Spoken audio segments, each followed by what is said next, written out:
Salmo de número 27. Este é o salmo que nós temos que meditar hoje.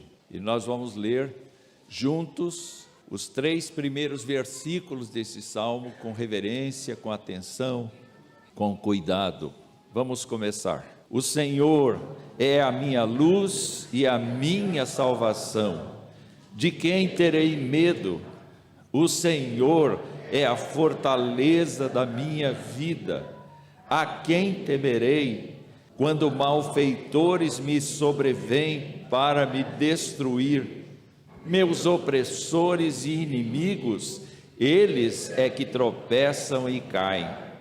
Ainda que um exército se acampe contra mim, não se atemorizará o meu coração. E se estourar contra mim a guerra, ainda assim terei confiança. Meus irmãos queridos, em certa ocasião o apóstolo Paulo, conversando, argumentando a respeito da salvação pela graça, chegou a um ponto de dizer no capítulo 8, da seguinte maneira, fazendo uma pergunta, ele disse assim: se Deus é por nós, quem será contra nós? Se Deus é por nós, quem será contra nós? E quando nós olhamos para este salmo, nós vemos Davi, inspirado pelo Espírito Santo, escrevendo coisas que são muito semelhantes, coisas que são muito alvissareiras para a vida de um crente. E eu queria meditar neste salmo justamente por conta do fato de que aqui nós podemos perceber alguns passos que Davi dá para uma vida vencedora. Por que um crente tem que ser não um otimista, mas um crente consciente da vitória que há em Deus, da vitória que há em Cristo? Será que o apóstolo estava viajando? Será que Davi estava viajando quando dizia estas coisas a respeito de Deus? Nesta primeira sessão do Salmo, nós vamos encontrar aqui 3 afirmações, pelo menos, de Davi, que se referem a ele, a Deus. Quem é Deus para nós? Quem é Deus para nós? E a resposta de Davi é que Deus é luz. João falava disto, Deus é luz e não há nele treva nenhuma. João dizia que em Deus havia plena verdade. O apóstolo Paulo, quando trabalhou o fruto do Espírito, e o Espírito é Deus, dizia que o fruto do Espírito é amor, alegria, paz, longanimidade, benignidade, bondade, fidelidade, mansidão, domínio próprio. E contra estas coisas não há lei. Deus é todo pureza, Deus é todo grandioso. Quando a gente contempla a natureza, e nós acabamos de cantar isso, nós constatamos a criatividade de Deus. Mas aqui a ideia não é de exaltação do Deus Criador, é a exaltação do Deus moral, é a exaltação do Deus reto, é a exaltação do Deus que não mente, do Deus que não se desvia dos seus propósitos, do Deus que permanece sempre o mesmo, bondoso para com aqueles que o procuram, bondoso para com aqueles que se arrependem dos seus pecados. Quando Davi diz: o Senhor é minha luz, o Senhor é aquele que me dá toda a alegria, toda a segurança que um ser humano pode experimentar. O Senhor é a força da minha vida, é a fortaleza da minha vida. O Senhor é aquele que efetivamente pode guardar o meu coração no meio de todas as tribulações. O Senhor é aquela pessoa que carinhosamente me atrai para si. O Senhor é aquela pessoa que carinhosamente está à minha direita como a minha própria sombra. O Senhor é aquela pessoa que não dorme, que não cochila, é aquela pessoa que constantemente está trabalhando para que a história toda da vida humana redunde em glória para o seu nome. Mas ao mesmo tempo, Davi, Paulo, João, Pedro e vários outros escritores da palavra do Senhor nos mostram claramente que Deus é todo puro e bondoso. Davi está usando estas figuras quando diz: o Senhor é minha luz, o Senhor é minha salvação. É claro que aqui ele não está falando de salvação no sentido que nós estamos acostumados a ouvir. Jesus Cristo morreu na cruz em nosso lugar para nos salvar da condenação eterna e dos nossos pecados. Mas Davi está falando de salvação no sentido de preservação da vida, porque para ele Deus já é a sua salvação do ponto de vista de perdoar os seus pecados. Mas aqui no Salmo, ele é a salvação dos seus inimigos. Ele é o cuidador para que os inimigos de Deus e os inimigos de Davi não o tomem, não o matem. E por isso que ele diz que o Senhor é a sua salvação. E a pergunta que ele faz é a seguinte: já que Deus é minha luz, já que Deus me ilumina, já que Deus me fortalece, deixa eu perguntar, eu vou ter medo de quem? Eu vou ter medo de quem? Então, eu caio na pergunta de Paulo outra vez. Se Deus teve o cuidado de nos salvar, de nos perdoar, de nos trazer para perto de si, quem é que pode intentar alguma coisa? É claro que nós somos suscetíveis a morrer pela mão de pessoas que não gostam de nós, ou que querem o nosso mal. Mas de modo algum a nossa vida estará perdida, porque o próprio apóstolo Paulo diz que nem a morte, nem a vida, nem qualquer outra criatura pode nos separar do amor de Deus. Que o Senhor seja louvado. Que nós tenhamos a visão de que o Deus a quem nós servimos é um Deus de honra, e ter o Senhor como nossa luz, nossa salvação, nossa fortaleza, é o primeiro passo para termos uma vida vencedora. Vamos continuar lendo a palavra do Senhor no Salmo 27, versos 4 a 6 agora. E diz assim: uma coisa peço ao Senhor. Vamos continuar juntos? Uma coisa peço ao Senhor e a buscarei, que eu possa morar na casa do Senhor todos os dias da minha vida, para contemplar a beleza do Senhor e meditar no seu templo, pois no dia da adversidade Ele me ocultará no seu abrigo, no interior do seu tabernáculo me acolherá. Ele me porá no alto de uma rocha. Agora será exaltada a minha cabeça acima dos inimigos que me cercam.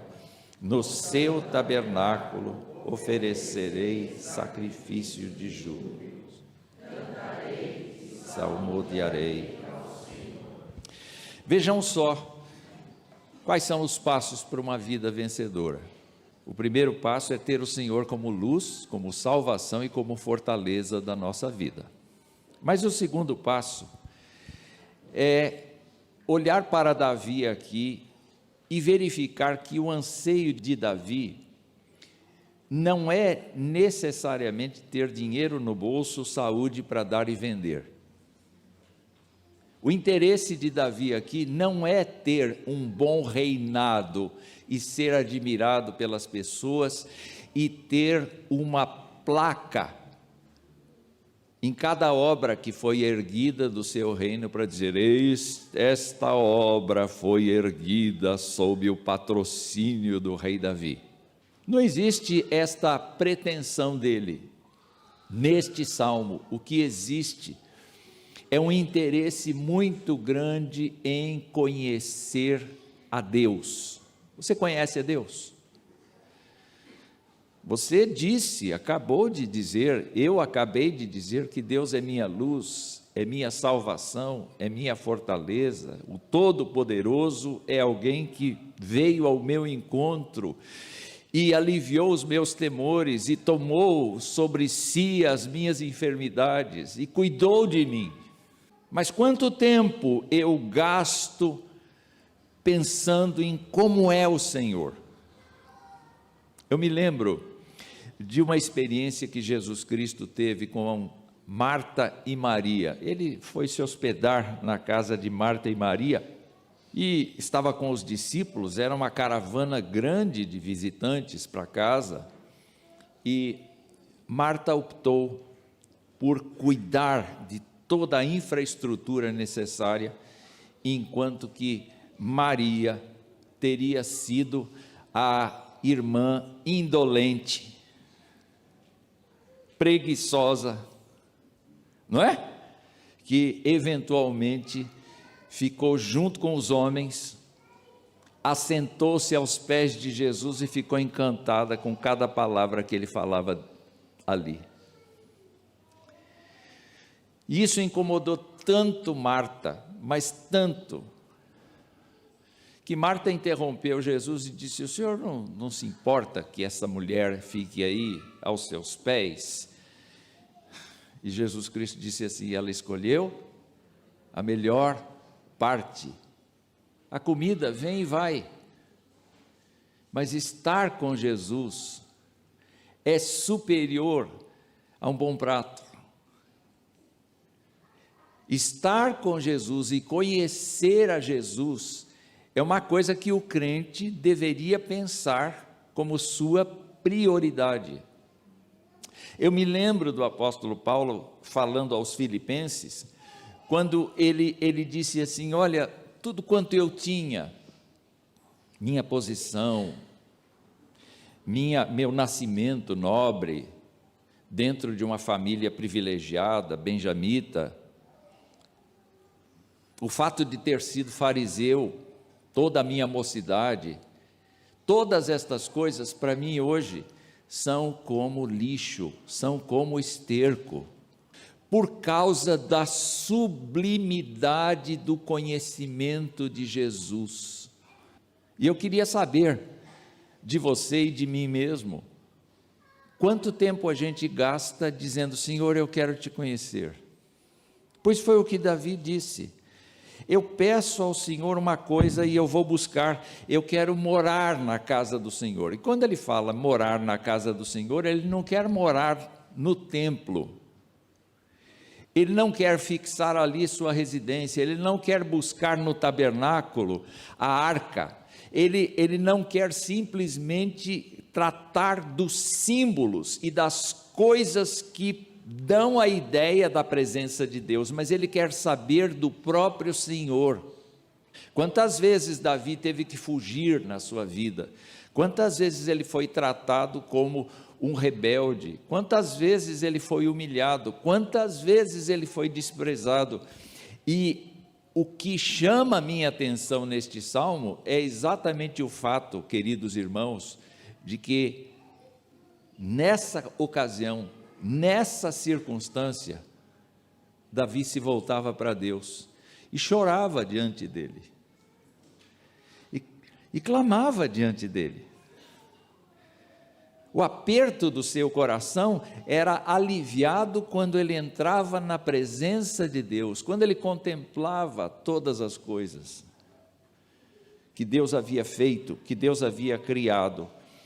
E ele confessa aqui, o que ele quer ver? Ele quer contemplar a beleza do Senhor. O que isso significa para nós? O que significa para você contemplar a beleza do Senhor? Eu me lembro de Hebreus, quando Hebreus nos leva a pensar que a gente precisa ter coragem de entrar na presença de Deus, mas a gente tem o caminho que Jesus Cristo abriu, não é? Você se lembra que quando ele morreu na cruz, o véu se rasgou de baixo para cima,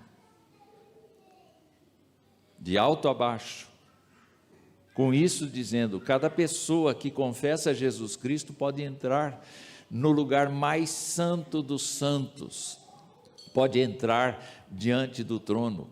Eu me lembro de Isaías, que diz que Deus habita lá num alto e sublime trono, mas também habita com o abatido e contrito de espírito, para dar vida aos abatidos. Como não querer conhecer esta pessoa? Como não querer se identificar com esta pessoa? Como não amar esta pessoa? A pessoa do Senhor que amou primeiro, que se quebrou todo para redimir o ser humano. Como não amar essa pessoa? Como não querer conhecê-la? E Davi usa duas expressões aqui, contemplando a beleza e meditando. Contemplando e meditando. Quanto tempo a gente tem gasto pensando nas coisas do Senhor? Eu creio que essa é uma das tentações mais fortes que o ser humano tem encontrado, e os crentes especialmente. Eu tenho dito aqui, toda vez que eu subo aqui para pregar, que muitas vezes a gente dá mais atenção ao celular e às coisas que estão passando por aí, do que com o Senhor. E essa é a estratégia demoníaca. O diabo não quer que a gente entre em meditação com o Senhor. Quando você lê um texto bíblico, diz assim: Pai querido, que o teu Espírito me mostre aqui qual o sentido desse texto aqui, porque eu quero mergulhar no teu conhecimento, eu quero mergulhar nas tuas coisas. E sabe, como resultado disso, Davi diz nesse trecho: eu oferecerei sacrifícios de júbilos e cantarei e salmodiarei ao Senhor. Toda vez que eu medito na graça do Senhor para comigo, me dá vontade de chorar. Me dá vontade de chorar. E aqui na minha experiência pessoal, como eu gosto de música, algumas músicas, por exemplo, a música que vocês cantaram agora para Deus, me fez tremer, porque vocês cantaram a plenos pulmões: grandioso és tu. E isso faz toda a diferença. O crente é um vencedor quando o crente gasta tempo em conhecer o seu Senhor. Vamos continuar no Salmo 27, agora o trecho do versículo 7 ao versículo 12. Vamos ler juntos? Ouve, Senhor, a minha voz, eu clamo, tem compaixão de mim e responde-me. Meu coração me ocorrem, busquem a minha presença. Buscarei, pois, Senhor, a tua presença. Não me escondas, Senhor, a tua face. Não rejeites com ira o teu servo. Tu és o meu auxílio.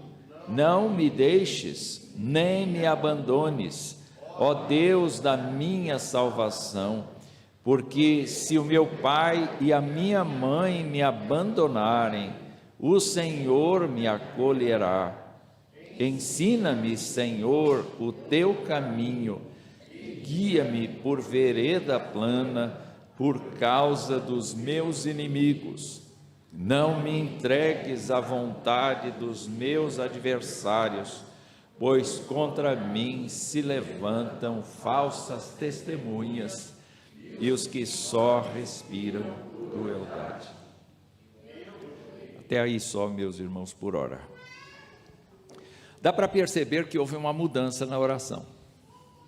Se o primeiro passo foi dizer: o Senhor é a minha luz, o Senhor é a minha salvação, o Senhor é a minha fortaleza, eu quero conhecer o Senhor, eu quero glorificar o Senhor, agora mudou.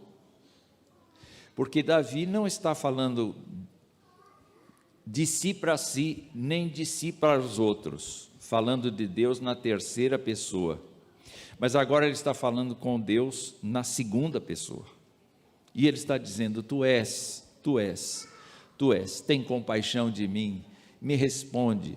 Agora vocês veem na prática como é que um crente atravessa as tribulações da sua vida. Mesmo sendo atribulado, um crente é vencedor. Por que que o crente é vencedor? Porque o Senhor é sua luz. E porque o Senhor se dispõe a se tornar conhecido dessa pessoa. Deus quer ser conhecido nosso. Deus quer ser nosso amigo. Deus quer ser nosso Pai. Eu me lembro de uma passagem que nos diz que Deus não nos deu um espírito de temor, mas um espírito de adoção, pelo qual nós podemos clamar a Deus: Abba, Pai. Nós podemos chegar a Deus com toda a confiança. E tanto Jesus quanto os apóstolos no Novo Testamento estimulam o crente a abrir o seu coração para Deus quando a coisa aperta e quando a coisa não aperta. Deixa eu fazer uma enquete rápida aqui. Tem algum problema incomodando você hoje? Levanta a mão. Seja sincero. Isso. Você viu? Qual é o problema de Davi? Bom, na verdade, o problema de Davi é com ele mesmo. Ele sabe que ele é um pecador. Ele sabe que ele tem falhas. Ele sabe que não pode confiar no seu próprio coração. Ele sabe que precisa descansar em Deus. Ele sabe.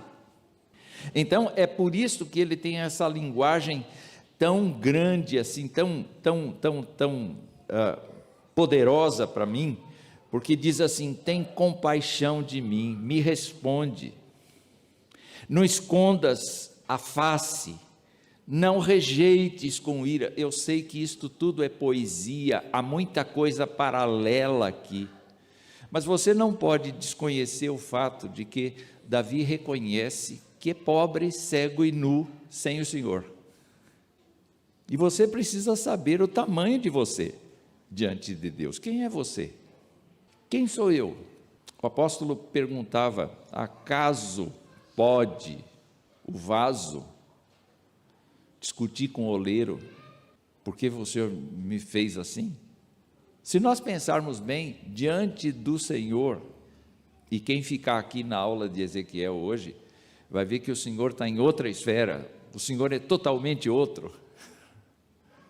Davi sabe o seu tamanho, Davi reconhece que não tem o que oferecer a Deus, mas ao mesmo tempo, ele diz assim: buscarei, pois, Senhor, a tua presença, não me escondas a tua face, porque tu és o meu auxílio, não me deixes, não me abandones, ó Deus da minha salvação. E ele faz aqui uma comparação, na verdade ele deve ter sido bem criado, mas ele disse assim: o que aconteceria se o meu pai e a minha mãe me deixassem? Quem é que me acolheria? E ele diz: Deus me acolhe. Se ninguém na terra gostar de mim, Deus gosta de mim. Se ninguém na terra me quiser, Deus me quer. Ainda que eu não mereça, ainda que eu não tenha nenhuma força dentro de mim que me mova na direção dele, ainda que eu esteja aflito com os meus problemas, ele me ama e ele quer cuidar disto. É por isso que Davi então clama ao Senhor, e esse é um passo para a vida vencedora. O primeiro passo, ter o Senhor como luz; o segundo, clamar ao Senhor buscar a presença do Senhor; o terceiro é clamar ao Senhor diante das provações, e aí ele pede ao Senhor uma coisa: Senhor, me ensina o caminho, o teu caminho, e me guia por terreno plano. Essa ideia de terreno plano não é um terreno sem obstáculo, não é um terreno sem dificuldades, porque todo crente que quiser viver a vida cristã, Paulo diz, vai ser perseguido, vai ser reprovado pela humanidade. Uma pessoa crente em Jesus Cristo tem princípios e valores, tem cosmovisão que são proporcionados pelo Espírito Santo de Deus, não são os valores da humanidade, e por isso nós seremos continuamente contrariados. E Davi diz assim: Senhor, eu quero viver pautado pela tua palavra, eu quero ser pautado pela tua graça, eu quero ser conduzido pelos teus pensamentos, eu quero ser conduzido pela força do teu Espírito, eu quero me perceber como pessoa que foi resgatada para uma vida nova. Se meu pai e minha mãe me abandonarem, o Senhor me acolherá. Ensina-me, Senhor, o teu caminho e me guia por vereda plana por causa dos meus inimigos. E ele diz: não me entregues à vontade dos meus adversários. Contra mim se levantam falsas testemunhas e os que só respiram crueldade. Eu olho para os lados e eu vejo injustiça, eu vejo dificuldade, mas eu quero andar na tua presença. Por isso eu clamo ao Senhor.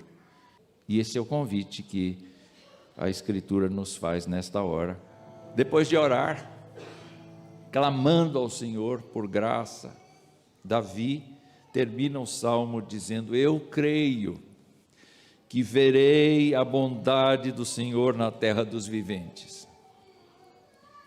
Eu creio que ainda aqui eu verei Deus agindo na vida das pessoas. Eu creio que aqui ainda há um propósito de Deus para a vida das pessoas.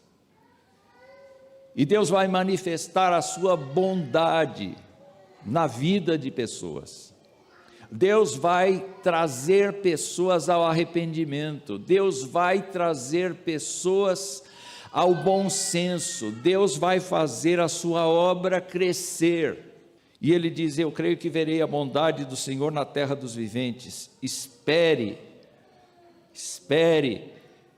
no Senhor, anime-se e fortifique-se o seu coração. Espere, pois, no Senhor. Gente, quando Davi está falando isso, está falando de experiência própria. Deus nunca o abandonou, Deus nunca o desapontou, mesmo nas horas em que Davi foi um grande pecador.